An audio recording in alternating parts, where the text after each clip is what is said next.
Hi, I'm Lady Gaga, and this is a track by track of my new album, Art Pop. Aura is the first experience that you have on the app, and the app you can download for free on iTunes or on Google Play, whatever your device is. So I guess I wrote this song as a way to sort of accompany that initial experience. In the song, I say, the girl behind the aura. Do you want to see the girl who lives behind the aura? So this is really a song that is about a lot of different things, but what it really is about is that people have a certain perception of me because I wear a lot of very visual fashion and I'm a very creative person. So this song is about me basically saying that just because all of those things are there, doesn't mean that there's not sort of the same person underneath. And then also that these veils, they're really just protecting me from the thing that I hold most sacred, which is my creativity. And so it's really, my aura is the way that I deal with my insanity, and I feel quite insane. So the song sounds very insane. It's a complextro record that I did with DJ Zed and Infected Mushroom. And there's sort of this Israeli guitar that's looping in and out of this really complex beat. And, you know, I'm kind of a complex personality, a very intense personality. So the song is both of those things. One of the lyrics is, Enigma pop star is fun. She wear burqa for fashion. It's not a statement as much as just a move of passion. You know, everyone thinks everything I do is a statement, but sometimes I'm just moved by something passionate and I want to express it. Venus is the first song that I've done that I've produced myself. I did work on it a little bit with Maddie and he did some co-production, but this is really like my record. And this song is a hybrid of a couple different things. One of those things is Venus, the goddess of love, as we know in Roman and Greek mythology. And then it's also about the planets. So this song is about faith, but it's also about finding faith in other places, in the beyond. And my experience with love being something that took me a really long time to find. So it's really psychedelic and it really takes you on a journey. And I sampled a Sun Ra, Rocket Number 9, which was later redone by a French group, Zombie Zombie. So I kind of got this lot of different inspiration from this sort of futuristic disco meets late 70s and jazz and this really, really kind of gooey, deep groove. And I spent a lot of time working on that bass line and making it just what I wanted it to be. So I sing Goddess of Love, take me to your leader, take me to your planet, take me to your leader, take me to your Venus. So the song's really about sex, but it's about sex in the most mythological way.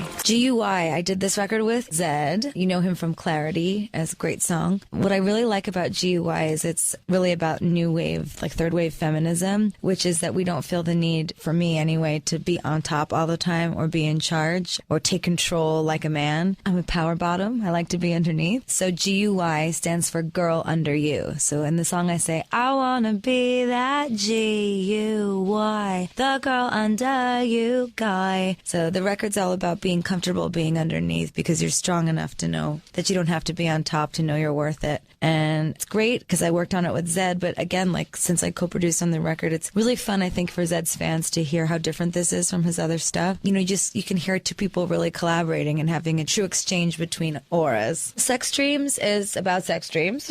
So, shocker.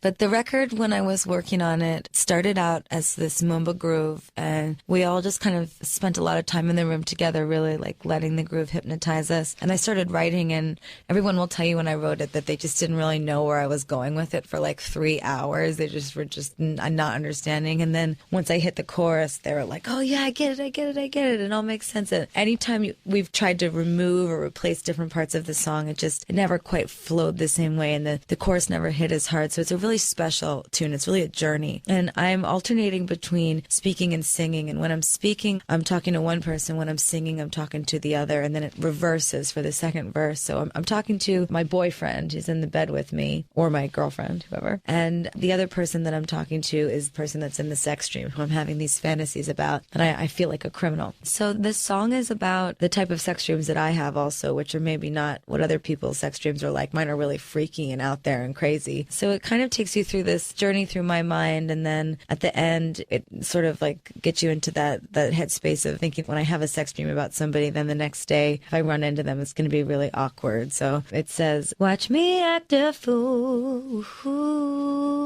you.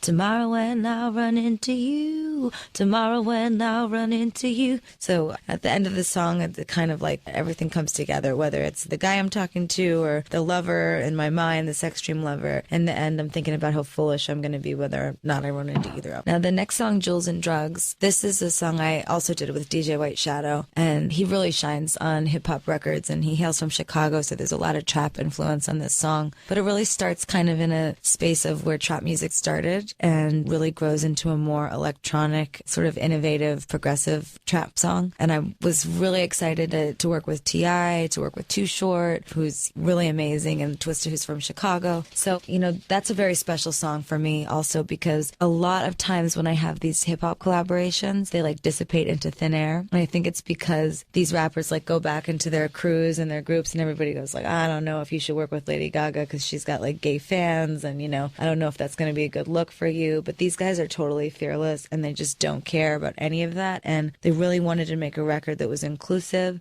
that involved everybody, and they weren't afraid to bring those communities, you know, together and put them in one room. And I really appreciate that. The next record is Manicure. This song is actually written in a couple different ways, but it's written on the album as Manicure, capital M-A-N, lowercase I, capital C-U-R-E. So it's either manicure, man-I-cure, or man-cure. And this song is about getting ready to go out and catch a man or catch a girl, you know, to fool around with. And so I'm singing all about, you know, put some lipstick on, perfume your neck and slip your high heels on. This record's all about getting ready to go out, and you're manicuring your body and you're manicuring your spirit and your mind. And then the chorus hits, and it's all about being really shooken by this person that you run into and how you need it, you want it, you have to have it. And it's just sort of a mantra that repeats back and forth, how you're going to get laid tonight. Do What You Want, featuring R. Kelly, which is a song that I wrote in Chicago, and I finished it on the airplane to Milan. And it started out as a groove that DJ White Shadow sent me, and I was just so obsessed with it, but I just didn't know what it was going to be yet. I thought this can be so many different things, and I ended up writing an R&B song to it, and I was like, oh, I don't even know if anyone will even take this seriously. I've never really made a true R&B song before, but everybody loved this record, and it's really, the lyrics are not only about, you know, the way that I feel now sexually as a woman in my life. It's kind of like one of the greatest gifts you can give to a man that you love is just like, do what you want with me. I don't care. And then at the same time, it's about the press, and it's about becoming more and more famous and really needing to figure out a way to, in my mind, to handle all of those things. And the way that I've really kind of navigated all of that is by knowing that they do what they want with my body, but that's just the vehicle for my music and my records. But my mind and my heart, that's what I get to keep. That's the part that's sacred. That's what they can never have. So I asked R. Kelly to be on this, not only because I'm a big fan, but because he's from Chicago and Paul's from Chicago and I was living there, so it just kind of made sense. And this is something that we both really have in common. You know, a lot of people write a lot of lies about me all the time, and a lot of people write a ton of lies about him all the time. So we were able to really connect over this song, and it became really like an emotional experience, I think, for the both of us on the set. We had a great chemistry shooting the video, and I'm really excited for people to see it and to hear it. So here's Do What You Want featuring R. Kelly. So this is the swan song of the album. This record was one of the first songs, I think it was the first song that I wrote. This is also a production by DJ White Shadow, and I worked on this with him probably the longest out of all the songs.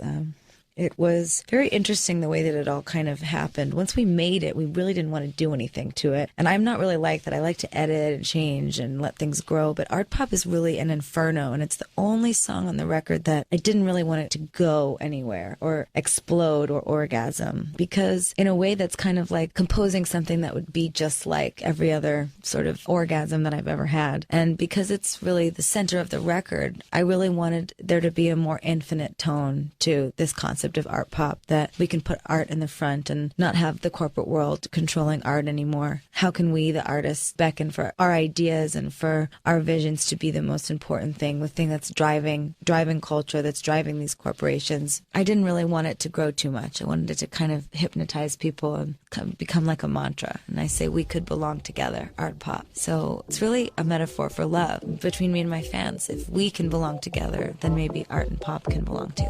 in that order. So Swine, this is actually a very personal song on the album, and it is about some of the more troubling and challenging sexual experiences I had earlier in my life. And it's really kind of an angry, emotional song where I'm sort of screaming and squealing throughout the track, and I'm trying to make fun of it and turn it into a dance song as it's all happening. But then inevitably you arrive at this chorus where you really feel a sense of gravity in the middle of the song. I say, I know you want me. You're just a pig inside a human body. Squealer, squeal out, you're so disgusting. You're just a pig inside. Swine. And then I sing swine over and over again in this like really intense kind of emotional voice. The song was really important for me. It was like an exorcism. And the groove and the beat is just so hard, and it's so thrashing, and it's so chaotic. And it's such a release for me whenever I play it. I just start banging on these drums and screaming and squealing, and I love this record. So I wrote this song with DJ Zed, and I want to say we were in Singapore when I did this record, or maybe we were in Thailand. We might have been in Thailand. And when we were working on it, I didn't know quite what it was about yet. And then as we started writing it, I really wanted this to be about Donatella, who's my friend, Donatella Versace, and something that we both have in common. This,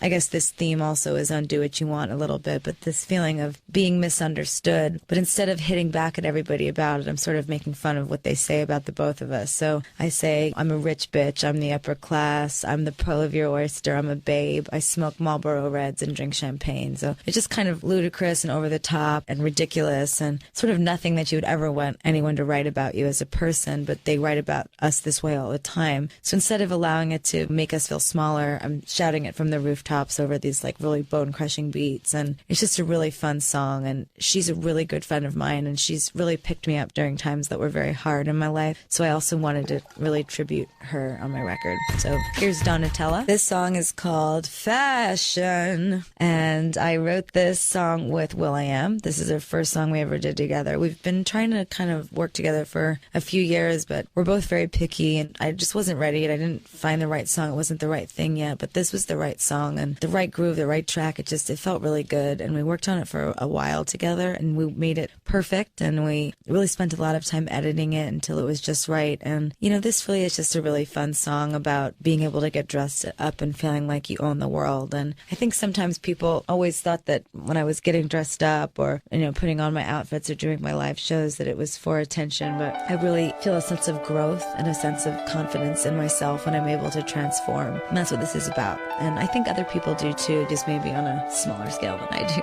So here it is. This is Fashion from Art Pop.